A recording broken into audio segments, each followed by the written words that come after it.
Brand new গাড়ি চলে এসছে এনএস বাজাজ এনএস পালসার 125 একদম ব্র্যান্ড নিউ গাড়ি 2023-এর লাস্টের গাড়ি, পুরো Bardhaman RTO all paper update, life time tax, first owner গাড়ি, পেপারস কমপ্লিট পেয়ে যাবেন।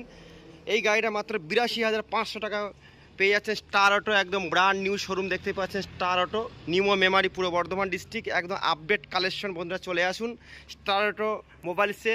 গাড়িটা ফাইন্যান্সের ফ্যাসিলিটি আছে, মাত্র 20 থেকে 25,000 টাকা অ্যাপ্রক্স ডাউন পেমেন্ট দিন, গাড়িটা নিয়ে চলে যান। এনএস 125 একদম ব্র্যান্ড নিউ কন্ডিশন গাড়ি। আপনাদের প্যান কার্ড, আধার কার্ড, ব্যাংকের পাসবুক নিয়ে চলে আসুন, গাড়িটা নিয়ে চলে যান। E20 মডেল একদম ব্র্যান্ড নিউ E20 মডেল, একদম টপ মডেল এনএস 125। কালারটা দেখে নিন, কালার কমিউনিকেশন একদম ব্র্যান্ড নিউ গাড়ি, ইউনিক কালার, একদম ফ্রেশ কন্ডিশন, শোরুম কন্ডিশন গাড়ি। স্টার অটো মোবাইলসে চলে এসছে। গাড়িটা মাত্র 82,500 টাকা দাম আছে, ওয়ান টেবিল ডিসকাউন্ট হয়ে যাবে, প্লাস আপনার ফুল ট্যাঙ্ক তেল, একটা হেলমেট পেয়ে যাবে। স্টার অটো মোবাইলসে চলে আসুন। আর গাড়িটা মাত্র 8,000 সামথিং চলেছে, ফার্স্ট ওনার গাড়ি, শোরুম কন্ডিশন, ব্র্যান্ড নিউ।